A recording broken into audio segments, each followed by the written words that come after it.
Hi. I wanted to start today by just thanking everybody who has subscribed and especially the people who are sending comments and questions. I'm here for you, so hearing from you really helps.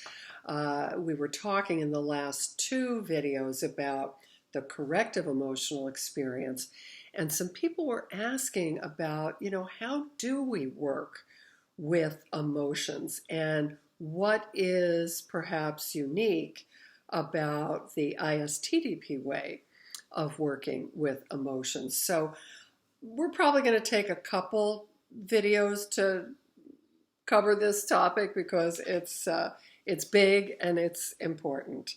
If you've ever seen Davanloo's work or read it or heard about it, it's often associated with this idea of a big emotional breakthrough. But his method is actually quite complex and multi-layered. So let's start with the bottom of that first triangle, the triangle of conflict, which is the basic human emotions, in particular the attachment affects, love, joy, sexual feelings, painful grief-laden feelings, angry feelings. What do we mean by helping someone get in touch with their feelings? Well, one of the great contributions I feel like Davanloo has made is in giving us concrete operational definitions of dynamic concepts. And so he has a real specific one when it comes to what we're going to be looking for to really identify whether the patient we're dealing with is actually in touch with the feelings that they're naming.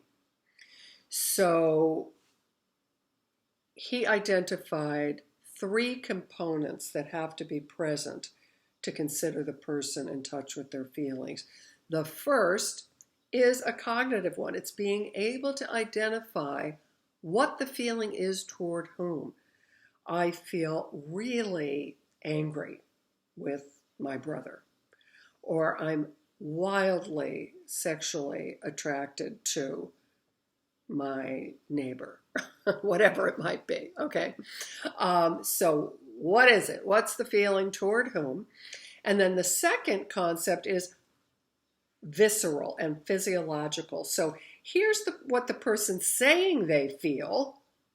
And lots of therapists talk to patients about these feelings, but they're not actually facilitating the patient getting in touch with the visceral, somatic experience of that feeling. And this is really crucial. So are they feeling in the body the very physiological markers that are characteristic of the species and connected with that particular affect?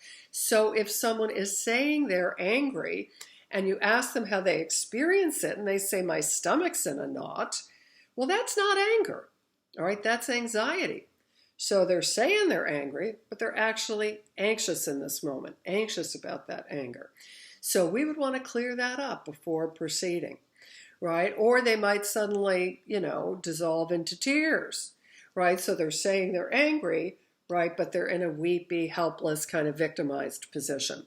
So the experience of feeling is often blocked by anxiety and defenses. So we've got to be able to make those distinctions and separate them out. The other thing that we can get really confused about is the difference between a feeling and what triggered the feeling. So in other words, patients say, I really felt completely abandoned. Well, abandoned is not actually a human emotion. I felt so betrayed, not a feeling. Again, this is what happened. This is the trigger. You mean he actually betrayed you? You mean he went out with your best friend? Or you were abandoned? You mean your father just took off and you never saw him again? Okay, so that's what happened, yeah? So let's look at how you feel toward this person given what happened. So it's incredibly important that you be specific and you're able to help the patient distinguish between the feeling, what triggered the feeling, the anxiety about the feeling, and whatever the defenses are. Okay? So again, most often you're going to get defenses when you ask somebody, how do you experience that feeling? Right? They'll say, well, I think it's so unfair. I mean, I really feel this was unjust. And again, you say, those are all your thoughts and opinions about it, yeah? But if we just look at how you feel that feeling inside, and you want to, again, make sure that what they're describing physiologically matches the affect they're talking about. And so when someone's in touch with anger, that feels like heat and energy coming from the center up and out. This whole area, jaw, shoulders, arms, right? This is where we experience anger, right? So again, if they say I'm feeling it in my stomach, unless they're talking about a surge of energy and power that's coming up, right? That's probably not anger, right? So again, the same thing would be, how do you experience this sexual excitement? How do you know it's sexual attraction, right? And the patient will say, well, because I can feel it. I can feel aroused. I can feel, heat and tingling and, in my genitals, right? Or if it's sadness and heartbreak, they can literally feel tremendous pain in the chest, right? Lump in the throat, and so on, right? So that's the second. So first is naming it. What do you feel toward whom? Second is, how do you experience it, and making sure the experience is consistent with the affect.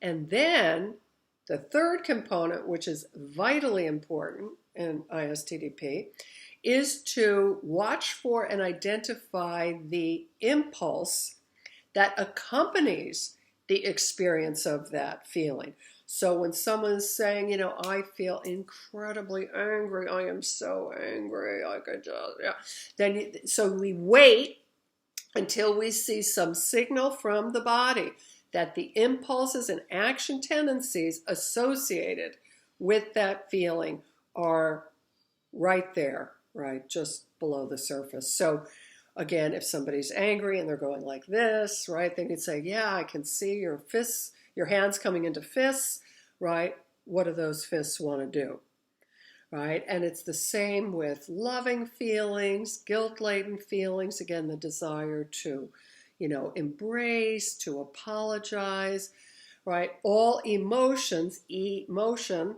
right, put us into action. They all have an action tendency.